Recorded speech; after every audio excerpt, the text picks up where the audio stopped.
5 US Navy torpedo bombers take off for a routine training run over the Atlantic. The way home, a mere formality. Yet by that same afternoon, the man leading them no longer knows which direction America even lies, but not one of them comes back. And the aircraft sent out to rescue them does not come back either. Not on this night. One of the largest search operations in history begins. And of the 5 machines, it finds nothing. No wreck, no body, to this day. What can swallow 5 aircraft so completely that not even an oil slick is left on the water? 6 aircraft, 27 men, 0 pieces of wreckage recovered. That is the toll of a single evening in December of 1945. That toll would give birth to a myth, the Bermuda Triangle, a stretch of sea that carries no name on any official chart, and in which ships and planes supposedly vanish without a trace. But the records of that night tell a different story, one that almost no one knows, because the man who led the flight was no beginner. Charles Taylor, flight instructor, 2,500 hours in the air, combat missions in the Pacific. Men like him did not simply get lost. And the weather that midday, friendly. Good visibility, a few clouds. Nothing about this takeoff pointed to a catastrophe. A midday like any other. December 5th, 1945, Naval Air Station Fort Lauderdale, Florida. Just before 2 in the afternoon. On the apron stand, 5 Avengers, fully fueled, engines warm. 15 men were supposed to fly, but one gunner, Corporal Alan Koznar, asks just before takeoff to be allowed to stay behind. His seat stays empty. The mission carries a sober name, Navigation Problem Number 1. East over the sea, a practice bombing run, 2 changes of course, and back. A triangle of roughly 300 miles. On board, the instructor, 4 advanced students as pilots, plus radiomen and gunners.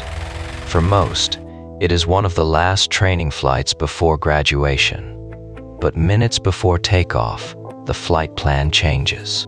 The aircraft beneath them was considered one of the most reliable workhorses in naval aviation. And this base had watched hundreds of crews fly this exact loop in every kind of weather. What happened that day, the investigators ruled, lay neither with the plane nor the route. The man in the lead is new to this base. Taylor barely knows the Bahamas. His experience comes from the Pacific, from a world of islands, reefs, and open sea. At 2:10, the 5 machines lift off and turn east. The bombing run succeeds. The first leg passes without incident. For 90 minutes, Flight 19 is a training run like 100 others. Then a voice comes over the radio, a voice that changes everything. It is the voice of the instructor, Taylor. The transcript preserves his words. Both compasses have failed. He is trying to find Fort Lauderdale. Below him lies land, broken up like the Florida Keys. The Keys lie far to the south of Florida, hundreds of kilometers off his route. But Taylor is not there at all.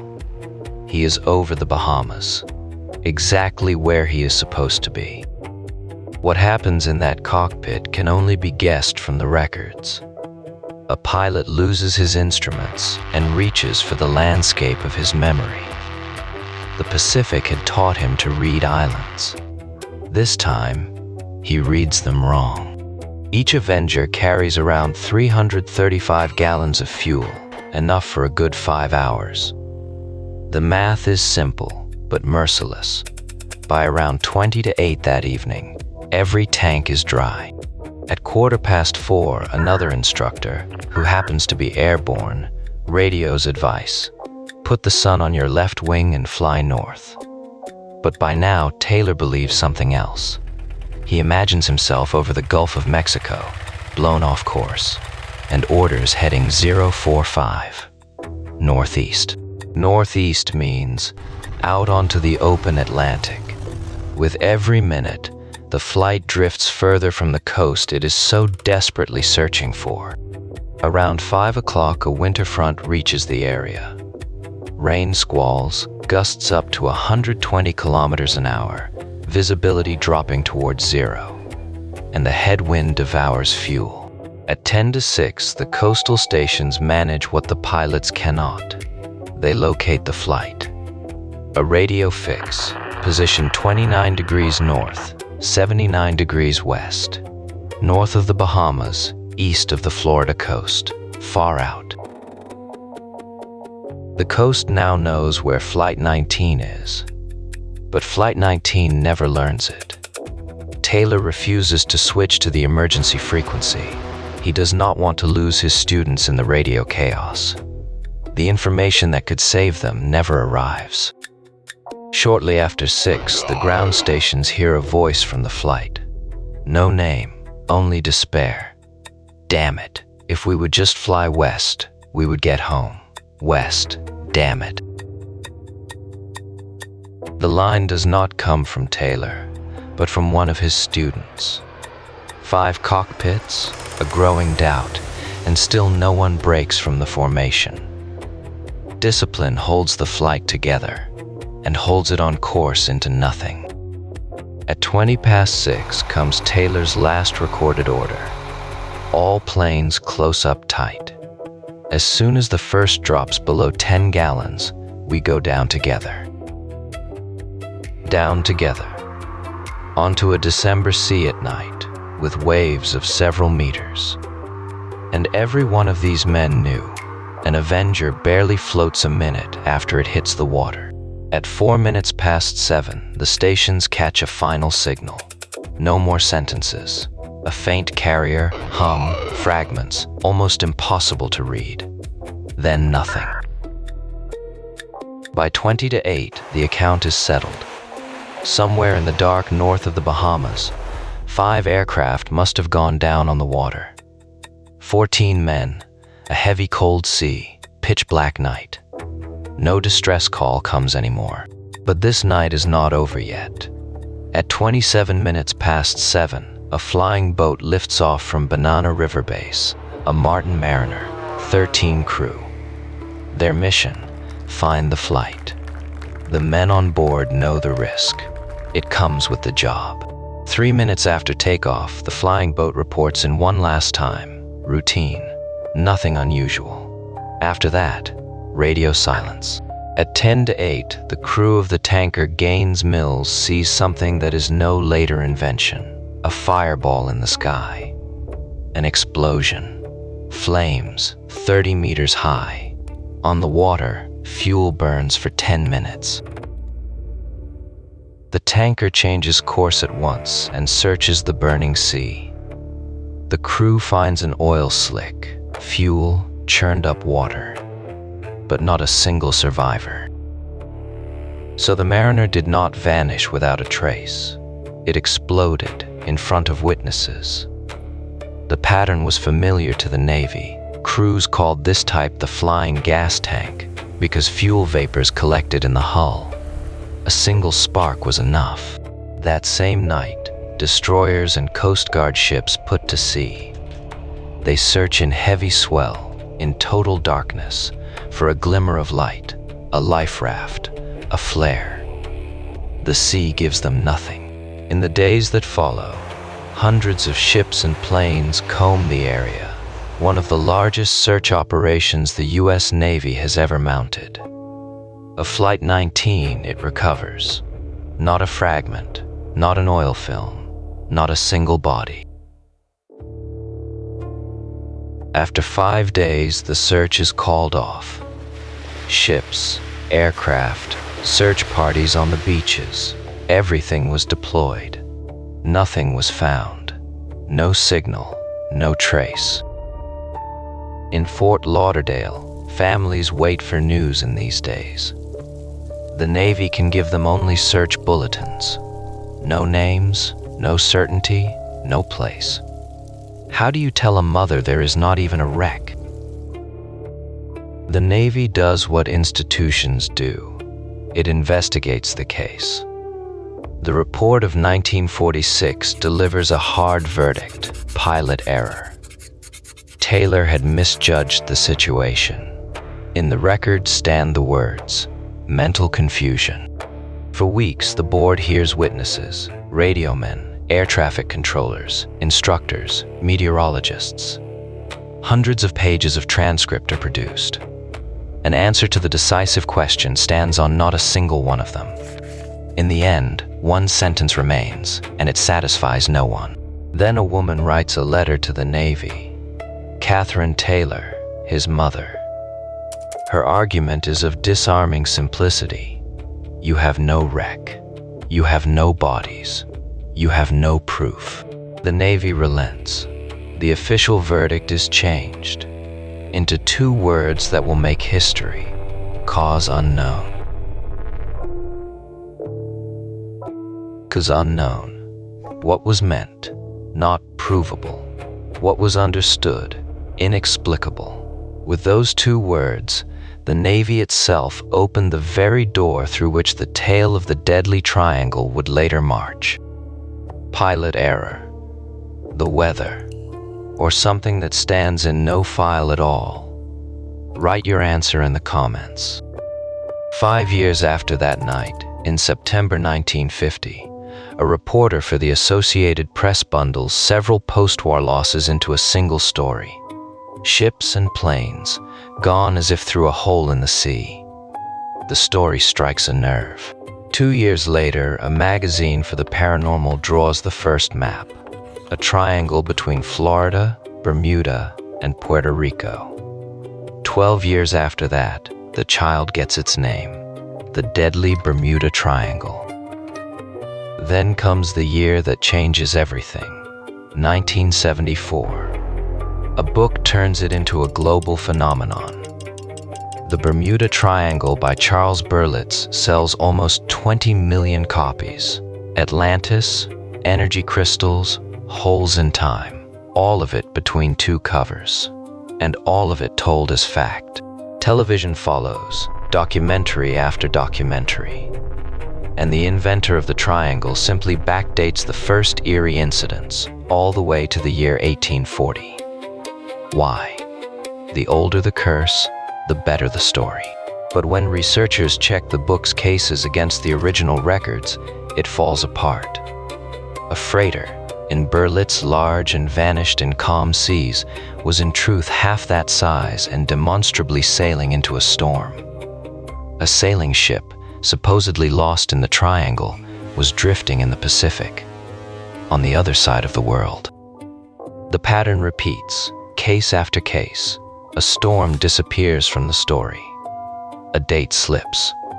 A harbor switches oceans. Whether by intent or by sloppiness, the records leave open. But the pattern remains. And the famous last words of Flight 19. Lines like, "The ocean doesn't look the way it should," or, "They look like beings from another planet." Those sentences appear in not a single radio transcript. They were invented years later. This is how the story factory works. It takes real tragedies and replaces the records with narrative. But here is where it gets uncomfortable, because the tragedies themselves were real, and some of these files are not closed to this day. The closer you read them, the eerier they become. The oldest case in this file reaches back even further, March 1918. The naval collier USS Cyclops leaves Barbados, bound for Baltimore. On board, 306 people and nearly 11,000 tons of manganese ore. The ship sends not a single distress call. It never arrives, and no piece of it was ever found. Her captain, George Worley, was a riddle himself, born in Germany as Johann Wichmann, notorious for wandering the deck in his underwear and a bowler hat. The crew accused him of sympathy for the enemy, proof of treason the Navy never found. To this day, it is the largest single loss of life in US Navy history outside of combat. The files no suspects, a half-failed ship's engine, sister ships that broke apart under similar heavy ore loads, a cargo that, once it shifts, can capsize a ship in minutes. But why did not one radio call come? A German U-boat in the middle of the First World War. The war diaries of the Imperial Navy were checked after the war, page by page, no boat in this area. What remains is a ship that vanished silently with 306 people, theory upon theory, and no proof. The war, which otherwise gave up so many answers, gives none here. But this case was not the last. After the next war, 2 British passenger planes vanish. Star Tiger, 48. Star Ariel, 49. No distress call, no wreck, with dozens of people on board. The investigators did at least find a suspect. A cabin heater right next to the hydraulic lines, a fire risk with no warning system at all. Yet the official verdict in both cases remains, to this day, cause unknown. Today, every single day, hundreds of passenger planes cross this very sea, and they arrive, which leaves the question that has hung over this stretch of sea for 80 years. If it was not the supernatural, then what? Science has candidates, and some are more spectacular than any invention. Candidate 1 lurks not in the sky, but beneath the keel. Methane hydrate. On the seafloor, gas lies stored, bound in a kind of ice. If it erupts, the water above turns to foam. A ship in such a field loses its buoyancy. It does not sink. It falls, as if through air. In the lab, this mechanism really works. Model ships go under in bubble fields. But the Geological Survey of the United States found here, in this area, no trace of a large gas eruption in the last 15,000 years. A perfect killer, for whom there is no crime scene. What is left of Candidate 1? A possibility, not one documented case. Or has no one simply caught it yet? Candidate 2 is real, measured, and feared. The rogue wave. Oceanographers from Southampton simulated this area. Here storm systems collide from 3 directions, from the Gulf, from the Atlantic, from the Caribbean.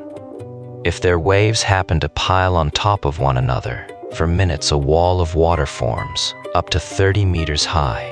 Such a wall breaks a fully loaded ore ship in seconds, without a distress call, and with no wreckage field at the site because the Gulf Stream pushes debris away at over 2 meters per second. For the vanished ships, this is the strongest lead science has. Only one thing it cannot explain: no wave pulls a plane from the sky. Candidate 3 sits in the compass, but not as a curse, rather as a footnote of physics.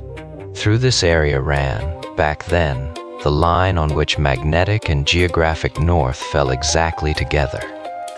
Anyone used to calculating out the deviation calculated wrong here, automatically.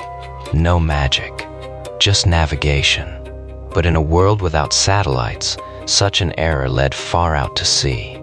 Yet does a calculation error alone explain that no one came back? But the most uncomfortable explanation of all comes from a library. A librarian and pilot named Lawrence Kusche traced, in the 70s, every famous case back to its original source. Weather reports, court records, newspapers from the day after. His finding, case by case, the mystery shrinks exactly to the degree that you actually read the files. And the loss rate of this triangle, no higher than in other heavily traveled seas. The insurers of Lloyd's of London, people who live off risk, charge not a cent extra for this area. The statistics of the American Coast Guard show nothing unusual. And when the WWF in the year 2013 mapped the 10 most dangerous shipping zones in the world, the Bermuda Triangle did not appear on it even once. The German physicist Markus Posel ran the numbers on this story a quarter century ago. He showed how the radio messages of Flight 19 were bent after the fact.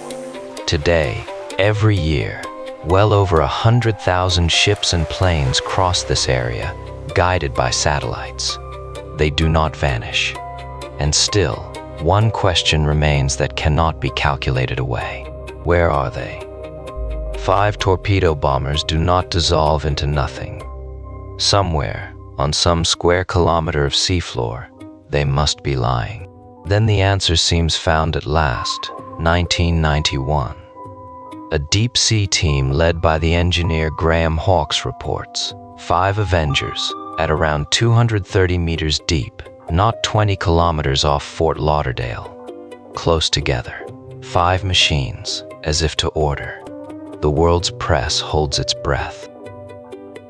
Then diving robots read the serial numbers off the engine blocks, and not a single one matches. One of the machines had crashed back in 1943, 2 years before Flight 19. The 5 wrecks come from 4 or 5 different training accidents. Even the 28 on one tail fin, Taylor's number, turns out to be a reused training number. The find answered nothing. It only made the mystery larger. If the ocean hid 5 false Avengers in a single spot, what else does it conceal? The seafloor off Florida is a graveyard of training accidents, and the real 5 lie somewhere in between, or somewhere else entirely. That is where things stand after 80 years. Not one piece of Flight 19 was ever identified beyond doubt. No plate of the Cyclops, no seat of the Star Tiger. The mechanisms have long been named: disorientation, fuel, weather, construction. Only the places, they stay empty. Perhaps that is the real point of this story. The Bermuda Triangle never needed magic. The tale was built at a desk, from deleted storms and invented radio calls. But it grew on ground that is entirely real. An ocean, large and deep enough to take 5 aircraft and their crews, without leaving even a single trace. The families of the 14 got no coffin and no place to grieve. They got 2 words: cause unknown. Catherine Taylor fought for her son's name until the file was changed, an answer she never got. And Alan Koznar, the man whose seat stayed empty. Of the 15 men on the flight plan, he was the only one who went home that evening. Somewhere beneath the Atlantic, 5 Avengers stand in the sand. In formation or scattered over kilometers, no one knows. The sea does not need our stories. It is enough for it to stay silent. And the Cyclops, 306 people, a ship over 160 meters long, gone without a single radio call. That case is so cold and so large that it deserves its own story. The file of the Cyclops we open next, here on the channel. Until then, what do you think happened to Flight 19? Write your theory in the comments.